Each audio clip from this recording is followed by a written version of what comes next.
Vamos al libro del Éxodo, capítulo 23.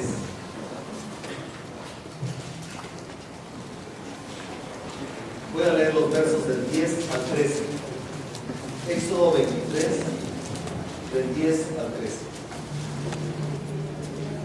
6 años sembrarás tu tierra y recogerás su cosecha, mas el 7º año la dejarás libre, para que coman los pobres de tu pueblo, y de lo que quedare comerán las bestias del campo. Así harás con tu viña y con tu olivar. 6 días trabajarás, y al 7º día reposarás, para que descanse tu buey y tu asno, y tome refrigerio el hijo de tu sierra y el extranjero, y todo lo que os he dicho, guardadlo. Y nombre de otros dioses no mentaréis, y se oirá de vuestra boca.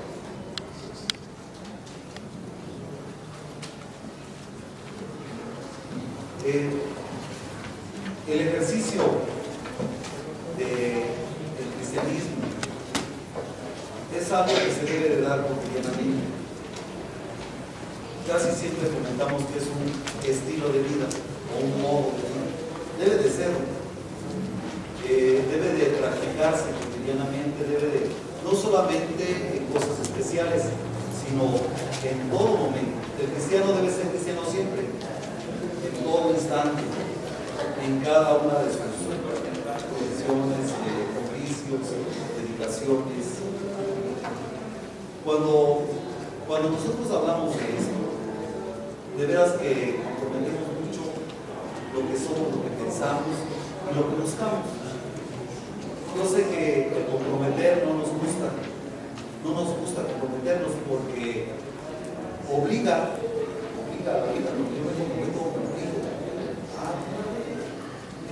Este es el trasfondo que tenemos nosotros. Y a veces, pues no sé si inquiete, pero yo tengo la convicción de que tenemos una identidad. Por eso somos cristianos, pero somos cristianos bautistas. ¿Qué es ser bautista? Pues eso es lo que tenemos que aprender. Por eso tenemos escuela dominical. ¿De dónde viene? Fíjense que está copiándolo, que trae los orígenes de los evangélicos o de los cristianos no romanos en la República Mexicana, ¿no? De dónde vienen las iglesias. Y hay un apartado precisamente donde nombra a la Convención Nacional Bautista. Porque nosotros no nos llamamos iglesia, nos llamamos iglesias. Es decir, no hay un régimen vertical donde hay alguien que manda y los demás se unen a eso. No, nosotros somos iglesias sembradas a lo largo y ancho de la República Mexicana para servir al Señor y para crecer como cristianos. Y ahí les decía a los hermanos hace un momentito, me gustó mucho, me llamó la atención, porque pues está la relación que hemos tenido con los gobiernos, con la sociedad, con la cultura, con el arte, cosas de ese tipo. Y resulta que cuando el presidente Calles tiene problemas con el clero romano y empieza a expropiarles templos, a muchas iglesias evangélicas les otorga templos. Y está por ahí alguno, por ahí en la calle de Gante, que se le otorga a la iglesia metodista y otros a la iglesia bautista no le dieron ninguno. El primer templo bautista que se forma en la Ciudad de México, en la calle de Mina y Héroes, dice ahí, así lo dice el libro, lo construyeron los bautistas con su propio dinero. No nos dieron templos, nosotros los construimos. Claro, el Señor eso es identidad de que nosotros seguimos, damos. ¿En qué creemos? Claro que creemos que Dios es poderoso. A veces cuestionan que si creemos o no en los milagros, llamándole milagros a lo sobrenatural nada más, porque hay otros milagros que son muy cotidianos. Por ejemplo, el que una semilla germine, ¿a poco no es un milagro? Pero estamos habituados a eso, no lo vemos extraordinarios. Los milagros sobrenaturales, esos son los que nos llaman la atención.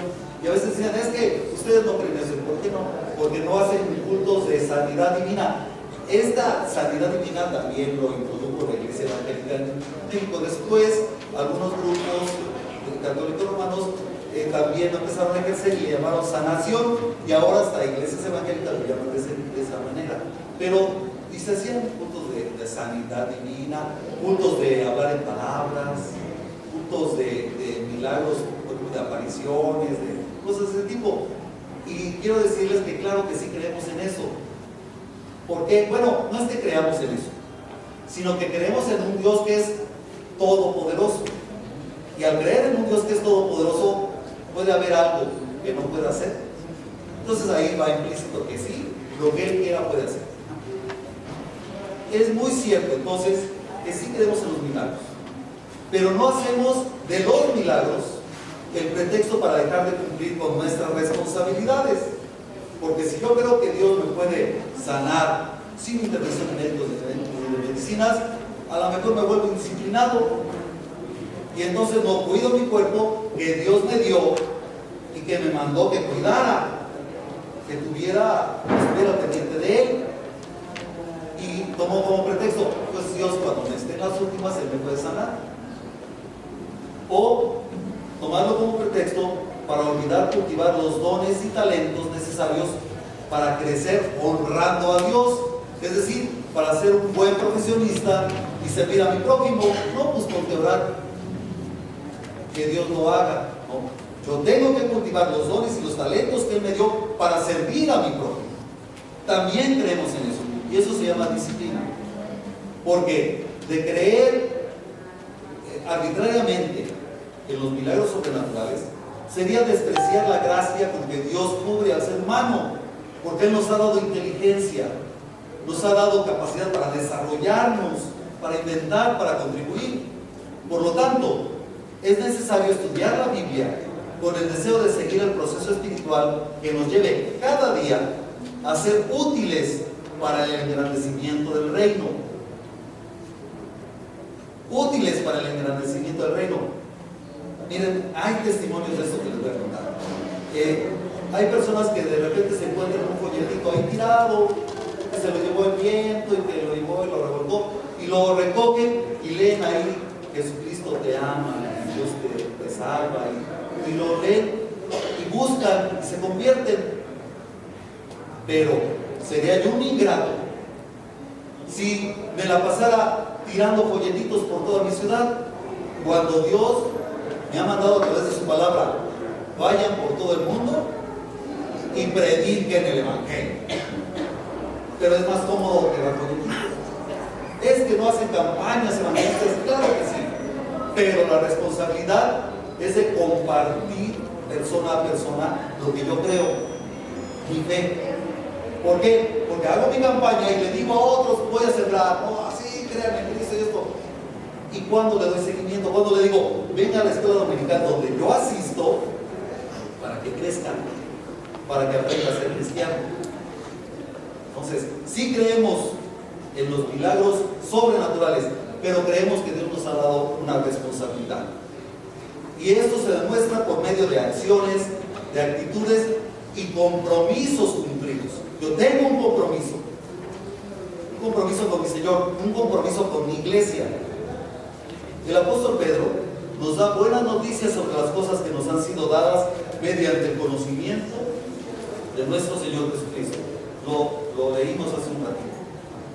Nos han sido dadas preciosas y grandiosas bendiciones, por lo que exhorta no quedarnos ahí. Sí, yo ya creí, sí, yo ya sé, es más, ya hasta me recibieron en una iglesia. Bueno, nos exhorta con toda diligencia a que añadamos a la fe virtud. Es que yo ya creo. Bueno, pues agrégale virtud. Virtudes que nadie te conocemos, pero que puedes desarrollar, de compartir, de enseñar, de limpiar, de contribuir. Pero agrégale a la virtud conocimiento, porque es bueno querer hacer las cosas, pero también aprender a hacer las cosas. Y al conocimiento, dominio propio, para que no me gane la flojera. Tenemos gente muy talentosa como pueblo mexicano, pero también tenemos gente muy floja que le pide permiso a un pie para levantar el brazo. Y al dominio propio, paciencia. Y a la paciencia, piedad. Y a la piedad, afecto fraternal. Y al afecto fraternal, amor. Es decir, nada de lo recibido de parte del Señor nos permitirá ser ociosos ni estar sin fruto.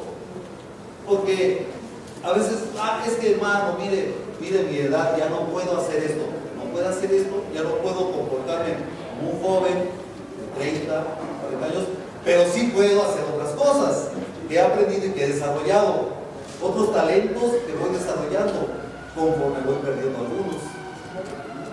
Es cierto que perdemos algunas habilidades, pero podemos obtener otras. Y de todo eso se sirve el Señor, y de todo eso demanda el Señor de nosotros. Bueno, vamos al texto. Ha sido sistemático para Moisés repetir las primeras expresiones hacia el pueblo de Israel, hechas en el capítulo 20, lo recuerdan ustedes, que ahí lo titulan en algunas versiones los 10 mandamientos, que tienen un peso importante en la disciplina para formar la nación que Dios quiere que sea. Dios quiere formar una nación, pero no cualquier nación, una nación diferente, guiada por Él, estructurada por Él. Es innegable que a través de ello aprenderán los hebreos a confiar en la providencia de Dios y a caminar en comunión con Él por medio de su palabra. Por eso es que la palabra semeja una lámpara que guía. No vamos como se pueda, sino vamos guiados por la palabra. El pueblo de Israel debería de ir guiado por la palabra de Dios. En este momento de la historia de Israel aún no estaba la palabra de Dios escrita. Es decir, los israelitas no sacaban, sácate la Biblia y vamos a estudiarla, o un Nuevo Testamento, no, ni siquiera un pergamino, no estaba la palabra de Dios escrita. Si ustedes checan el capítulo 17, el verso 14, ahí es cuando Dios le pide a Moisés que empiece a escribir. Ahí dice, por favor, empiece a escribir. Moisés estaría escribiendo en este momento todo lo que Dios le decía, así como lo que él mismo presenciaba, sus propias experiencias. A eso le agregaría la transcripción de lo que Dios le entregaría más tarde en el Sinaí. Lo transcribiría también y entonces tenemos la palabra escrita. Ahí lo está escribiendo. Una pregunta, si quieres no me lo contesten así, pero sí puede decir. ¿Qué se escribió primero, el Éxodo o el Génesis? El Éxodo. Y después Moisés escribe el Génesis. Históricamente tomamos primero el Génesis, porque trata de lo primero, pero primero escribió el Éxodo y después se fue al Génesis. Moisés empieza a escribir los 5 primeros libros que tenemos en la Biblia, que se llaman Génesis. ¿Qué es la Torá? ¿Alguien me preguntaba cuál es la Torá? Pues los 5 libros primeros. Bueno, esos los escribió Moisés. Y entonces él empieza a escribir todo esto. Por lo tanto, para seguir un camino seguro, tendrían los israelitas que estar atentos a las indicaciones y aplicarlas. No solo escucharlas, sino vivirlas. ¿De qué sirve escuchar? En cuanto dependa de ustedes, estén en paz con todos, si no lo voy a aplicar. Si a las primeras de cambio, lo primero que aplico es lo que he aprendido en el mundo. Y en el mundo hemos aprendido, no te dejes. Si te sacan la lengua, ¿tú qué tienes que hacer? Pues sacársela más grandota, ¿no? Ese es en el mundo. Pero en la palabra nos dice, en cuanto dependa de ustedes, estén en paz de ustedes, dependa de ustedes, estén en paz con todos. Bueno, los israelitas tenían que escuchar y aplicarlo, teniendo esas palabras frescas en la mente, en la cotidianidad y en los planes. Que si voy a planear, vaya implícito qué quiere Dios de mí. Que si me dicen, no, ahora sí, a gastar se ha dicho, viene el buen fin. Yo voy a la palabra y digo, Señor, ¿tú me has mandado eso? ¿O qué? ¿O cómo me has mandado que yo administre lo que tengo? Dios hablaba y su palabra tenía un propósito y un destinatario asignado. ¿Quién era? Cada israelita. Cada uno de ellos. Es decir, Dios me habla a mí. El destinatario de su palabra soy yo. No, pero es que el otro es bien belicoso. Pero ¿tú qué eres? A ti te estoy diciendo.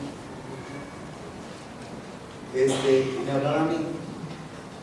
Parece que se retoma el cuarto mandamiento. ¿Se acuerdan ustedes?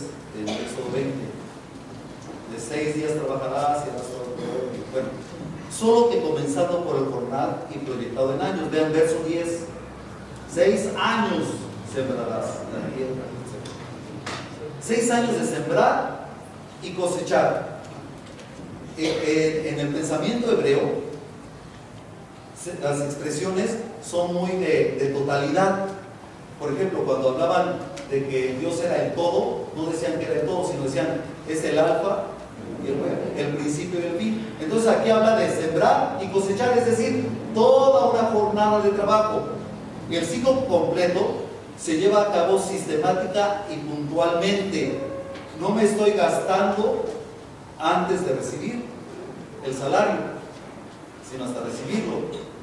El acto de la siembra es la labor en la cual la confianza y la esperanza deben acompañarse indisolublemente.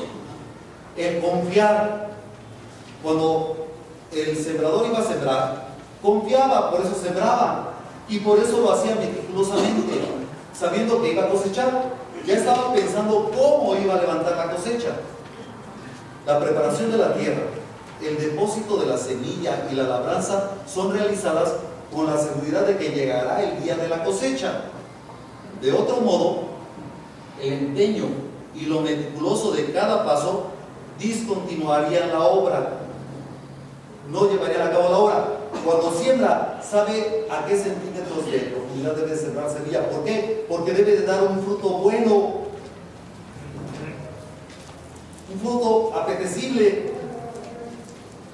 Cuando yo llego aquí, cuando llegamos aquí, todos nosotros, y nos dicen, busque el himno 16, ¿en qué está confiando el hermano? En que va a haber un himnario ahí en su lugar, y usted va a poder buscar el himno 16. ¿Por qué? Porque ese himnario está en su mano, a su alcance, ¿ah?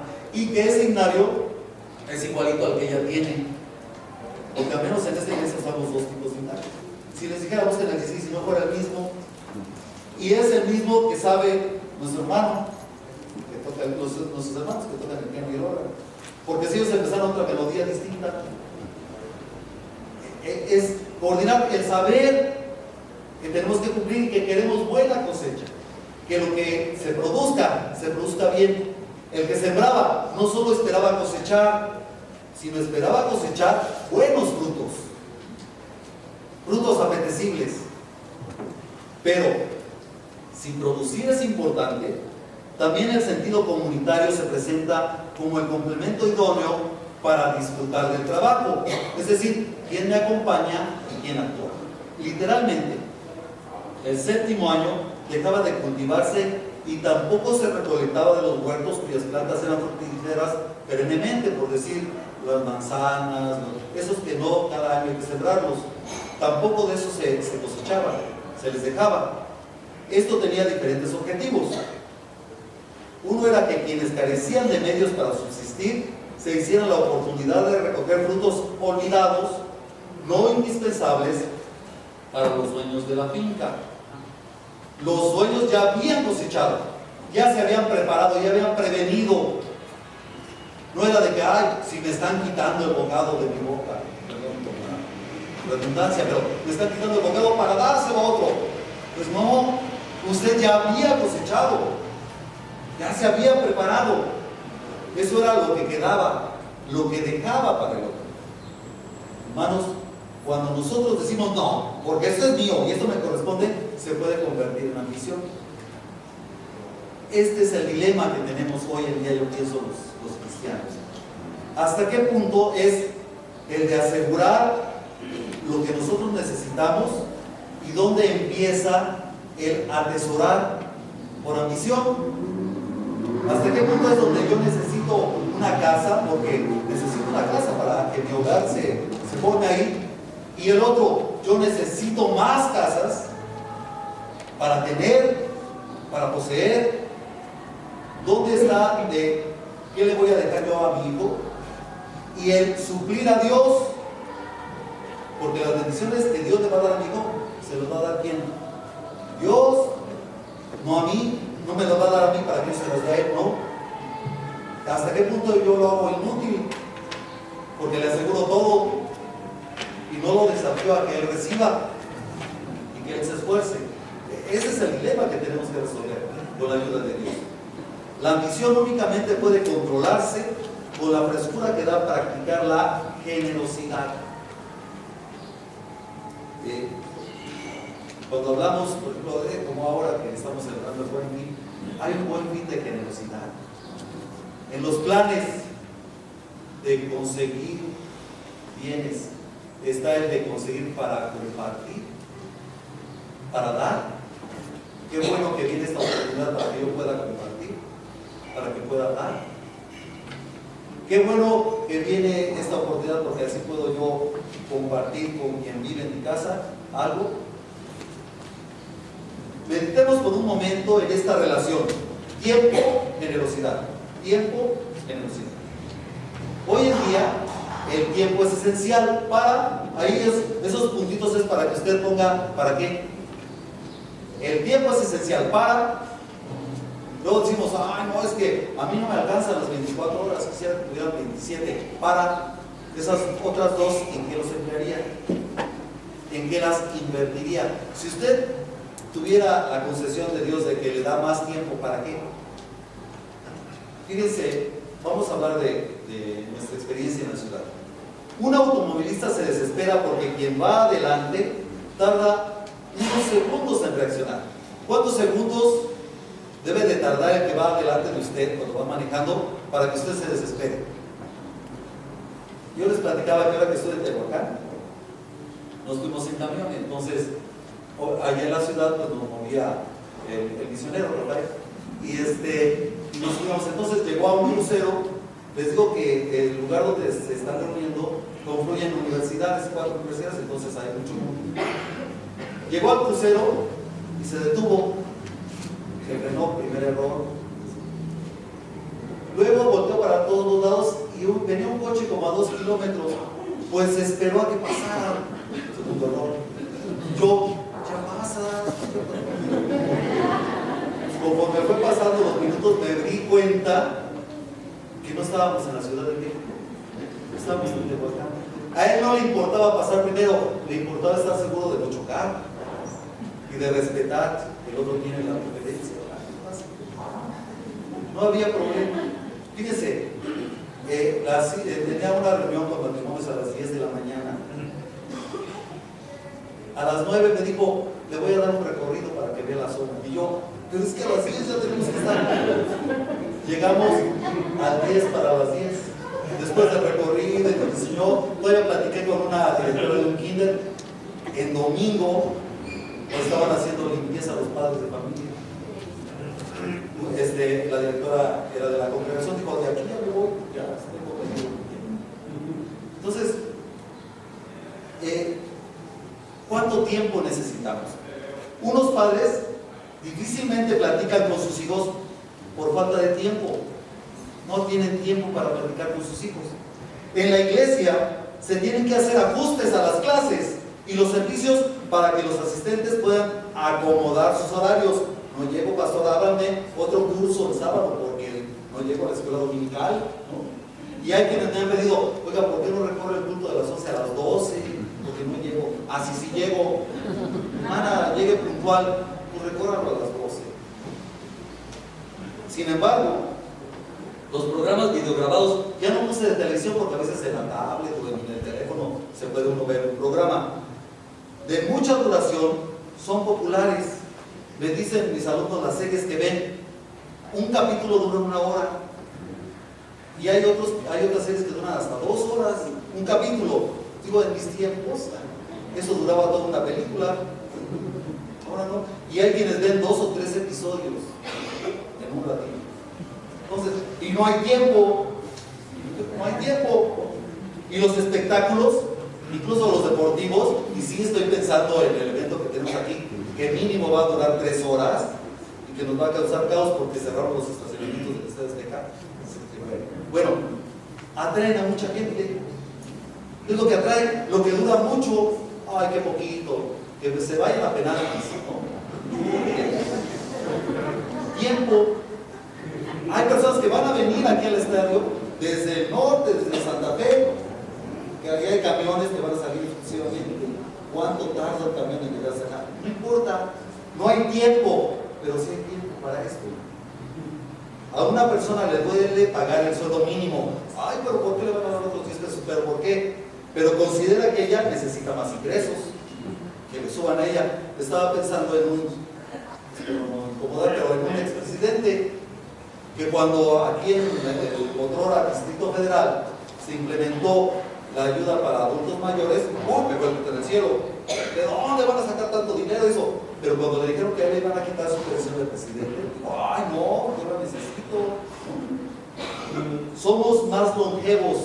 Hermanos, hace unos cuantos años la edad era de 60, ya 50 y tantos ya era un ancianito. Ahora somos más longevos y añoramos más a los seres queridos. Queremos otros 10 años para poder disfrutar bien de nuestros seres queridos. ¿Por qué será? La rentabilidad del tiempo y las ganancias se ponen en el plano de corto plazo. ¿A qué me refiero? ¿Ha visto la sonrisa de satisfacción en el rostro de su hermano? Y aquí en el rostro de su hermano usted ponga la persona que usted desee.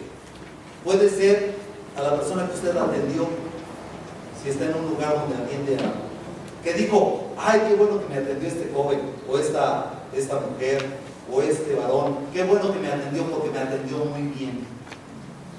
Qué bueno que me despachó esta persona, porque me despachó con mucho agrado, Qué bueno que a mí me tocó esta mamá, que me sirvió la comida con una sonrisa, y no con un, cómetelo un poco. Podemos poner ahí la persona que nosotros queramos.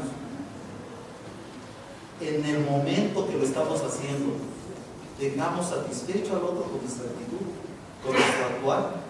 En el momento en que nos lo están demandando la otra persona a la que tenemos que atender, ella queda con un sabor dulce de gratitud porque le atendimos bien, porque lo hicimos con esmero, porque lo disfrutamos al hacerlo. Sorprende aquí, precisamente en un episodio vivido en el desierto, por un pueblo que avanza con escasos recursos y apurado por lo inhóspito del camino. Por favor, quisiera que vislumbráramos esto, porque luego nos hacemos los sufridos, pobrecitos de nosotros, los mexicanos y los que... Pero estas personas a las que Dios está dirigiendo están en el desierto, donde la comida es escasa, los árboles son escasos, las casas son escasas, donde hace mucho frío en la noche y en el día un calor insoportable, en el desierto. Bueno, y ellos van avanzando. ¿Y qué les indica el Señor? Que se hable del cuidado de la fauna silvestre. Que se hable del cuidado. Si luego dicen, ay no, apenas si la salvamos nosotros, ¿cómo vamos a estar teniendo atención, teniendo cuidado por los demás? A mí qué me interesa, yo lo mío. Bueno, estos están en el desierto y Dios les habla que tengan cuidado de la fauna silvestre. Vean ustedes ahí en el verso 12, en el verso 11.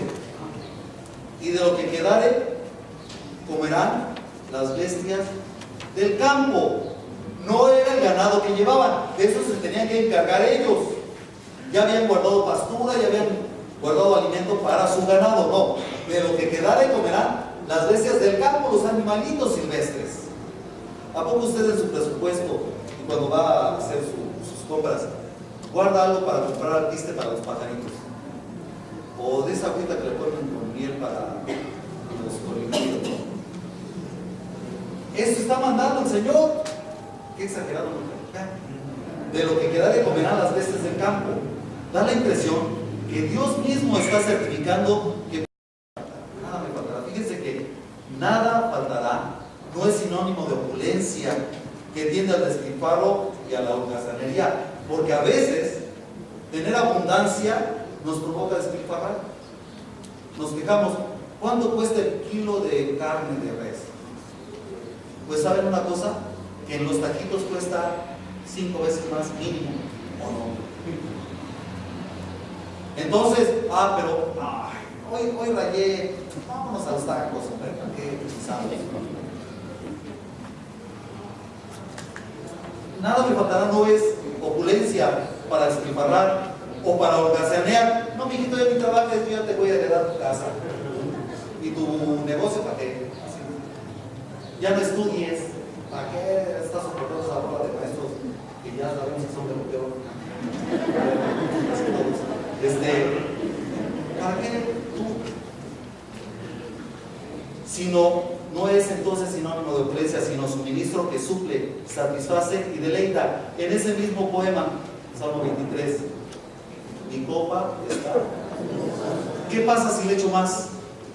Se desparrama, se tira, se desperdicia. Ni más lo suficiente para estar satisfecho. Mi copa está rebosando. No necesito más, Señor, estoy satisfecho. Me has dado lo suficiente. Mi copa está rebosando. Te va a decir, pastor, nada me faltará. Mi copa está rebosando. En un pueblo acostumbrado a atragantarse de carne como festín de abundancia, el Señor les otorga la enseñanza. Mejor es un bocado de verduras donde hay amor que de buey engordado donde hay odio. Mejor olvídate de las cosas materiales y cultiva la armonía en tu hogar. Eso te va a hacer mejor provecho de la comida de lo que crees. La comida a base de legumbres era vista como de gente de pocos recursos, de pobretones. ¿Qué comieron? No, pues calabacitas, son pobretones. Era vista así. Por eso es que dicen, pues mejor esa comida donde hay paz que unos manjares donde tenemos pleitos. Claro que el amor y el odio no lo determina la posición social de la familia, ¿o sí? El que en una casa haya pleitos, haya gritos, haya amenazas, ¿lo determina la posición social? A veces aún teniendo hay problemas de la violencia contra la mujer, la que están denunciando a todos niveles, de todas clases sociales. No lo determina eso, sino el trato que se cultiva momento a momento, plática a plática, contacto tras contacto, mirada por mirada. ¿Cómo usted se relaciona con su hermano, con su hermana, con su hijo, con su esposa, con su esposo? ¿Cómo usted se relaciona? ¿Cómo usted se dirige a ellos? ¿Cómo solucionan los conflictos? Porque de seguro hay conflictos. ¿Cómo los solucionan? ¿Les ve a la cara cuando va a hablar con ellos? ¿O les aplica la ley del hielo?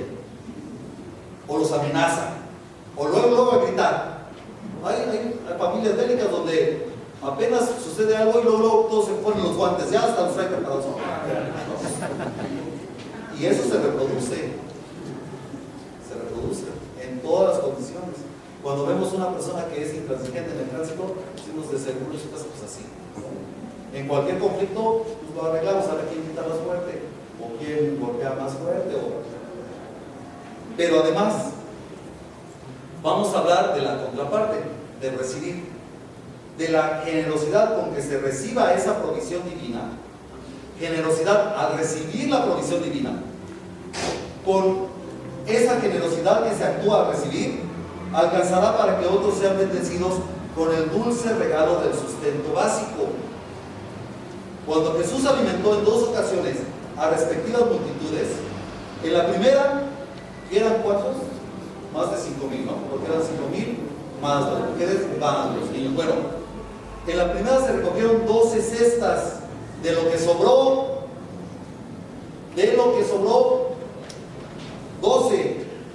12 cestas, el número de las tribus de Israel.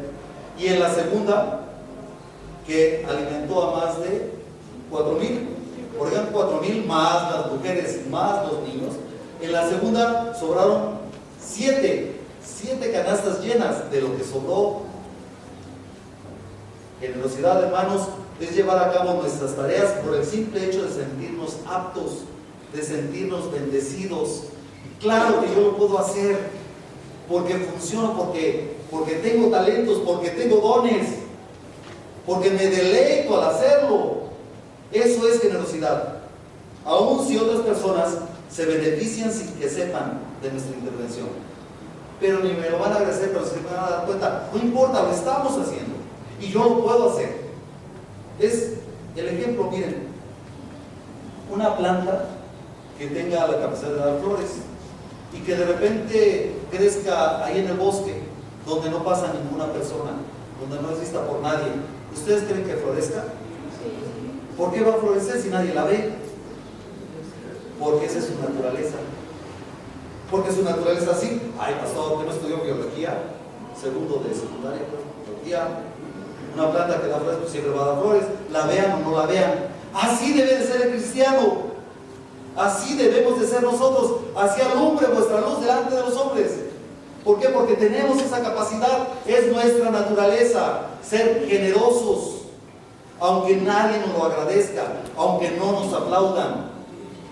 Ser generoso es parte de la disposición del ciudadano del reino, impulsado en el sustento incondicional del espíritu de luz que oímos cantar un interludio y lo cantamos nosotros, lo leímos nosotros también en la Biblia. Somos la luz del mundo nosotros, el espíritu de luz que está en nuestra persona a través de Jesucristo.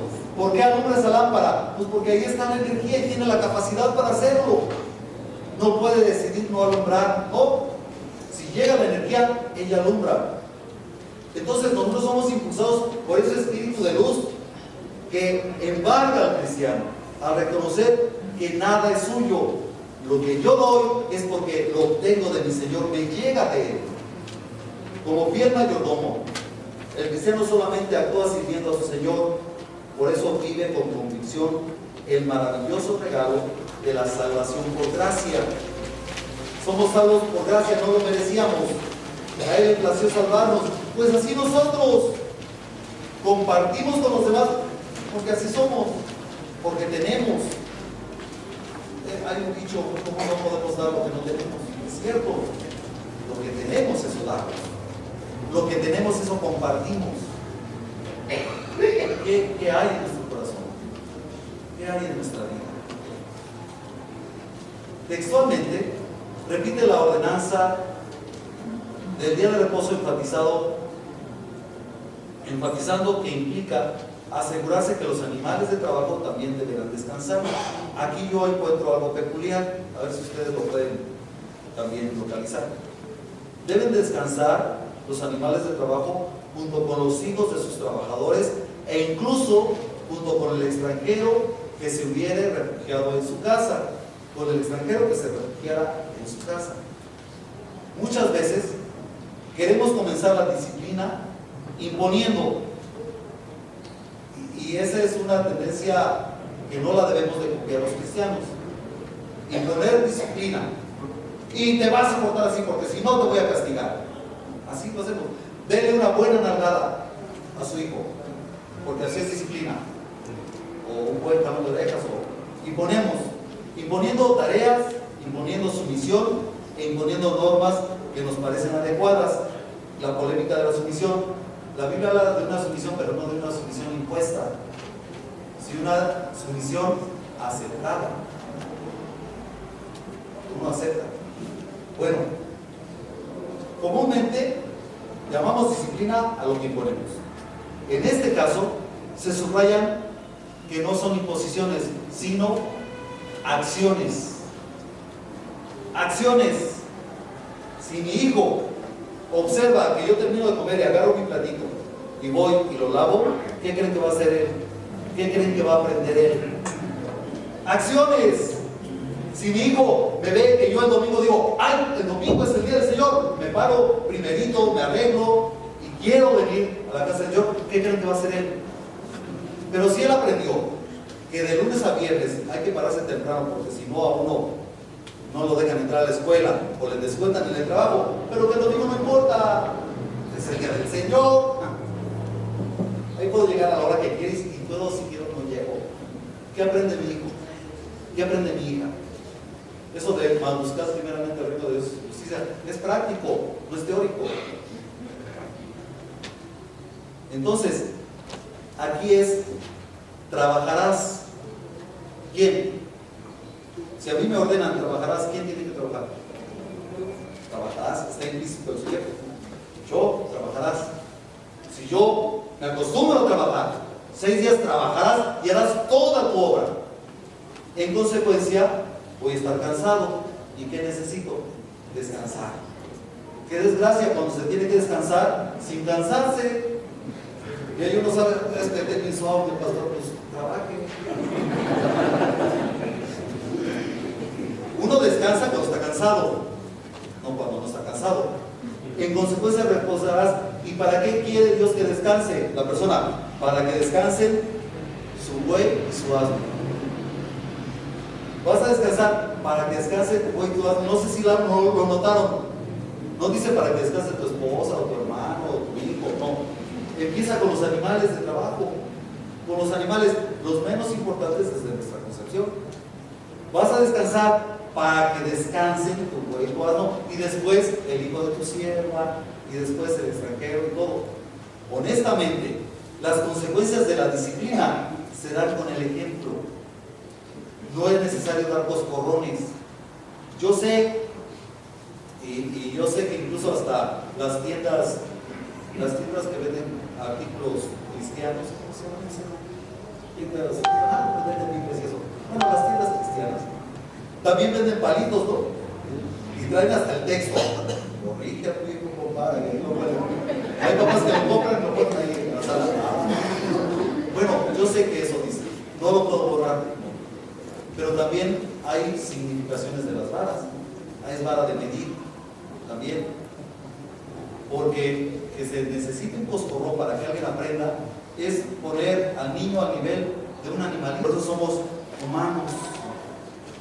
Porque para los animalitos, vean, una pajarita que nacieron sus hijitos va a buscar comida y la busca desesperadamente, ¿no? Y ese animalito es su naturaleza. Los seres humanos no somos así. Los seres humanos nos preocupamos hasta por los que no dependen de nosotros. Un animalito, bueno, casi siempre les toca a las mamás, que ve que su hijo nació de reposo, ¿qué hace? Lo mata, no sirve para vivir. Una madre humana, ¿qué hace? Es al que más cuida, ¿no? A veces hasta descuida a nosotros, ni modo. Yo tuve un hermano que nació enfermo así, que necesitaba que mi mamá lo llevara al hospital, y nos dijo a los mayores que digamos, ustedes van a hacer la comida y eso porque yo tengo que cuidar a tu hermano y tengo que llevarlos al hospital. Entonces, somos seres humanos. Para que seamos humanos, seamos sensibles. Porque eso de que sí, también los animalitos tienen, ellos son instintivos, nosotros no. Nosotros pensamos, creamos, planeamos. Siempre interpretamos el concepto de generosidad con la característica de dar algo a otro. Uno cree que es generoso cuando uno da, ¿no? Es que le regalé a la hermana un libro, qué generoso soy. En realidad, entendemos en este contexto que la generosidad comienza al comprender lo que el otro quiere, lo que el otro necesita. Porque ese es un grave problema que tuvimos ahora con los sismos. Le daba, yo soy bien generoso, hermanos, doné 2 toneladas de ropa a los pobrecitos que están allá afuera. Un pastor le mandó puros calcetines agujerados y le mandó suéteres viejos y suéteres. Eso no fue generosidad, eso fue deshacerse de lo que no quería. Ahora, ellos necesitaban ropa. Pues no sé, habría que irles a preguntar, ¿no? ¿Qué necesitan? Generosidad es darse cuenta de lo que el otro necesita y actuar en consecuencia. A lo mejor nuestro hijo, nuestra hija, no necesita que le compremos zapatos nuevos o que le compremos el último grito de la moda en el teléfono, sino tiempo, que le escuchemos, que lloremos con ellos. Y se los digo por hecho pensado, no porque voy a ser discreto, que lleguen, porque los batean, no sé si con esa palabra después de los muchachos, también a estar tristes, y que los abracemos y que pues, y me gustaba esa muchacha, estaba bien. A lo mejor es lo que necesitan, que los abracemos, o a lo mejor ni decirles nada, simplemente estar triste con ellos. Este ejercicio de vida, hermanos, porque es un ejercicio que se vive, ha de empezar por la firme decisión de atender y servir a un solo Dios. El Dios nuestro, al Dios que servimos, es el Dios de la vida. A veces lo comparamos con el otro Dios que se llama dinero. Ese Dios no da vida, da opulencia, da bienes materiales, es cierto, a veces hasta poder, pero no da vida. Al Dios que servimos nosotros es el Dios de la vida, y nada más a Él servimos, no a muchos dioses. La tentación por seguir a otros dioses, como por ejemplo también el Dios de la vanidad, iría muy ligada a desvirtuar su conducta, la conducta de los israelitas, y confundir las prioridades. Entonces, buscar primeramente el reino de Dios y su justicia, ¿qué es? Buscar más dinero, buscar vanidad, buscar... Y entonces ya no sé cuáles son las prioridades. En la escuela dominical teníamos un intercambio muy rico, porque decíamos, no, pero yo tengo mucha ropa, quiero también mis closets, pero no se la robé a nadie, yo la compré. ¿Eso es pecado? A ver,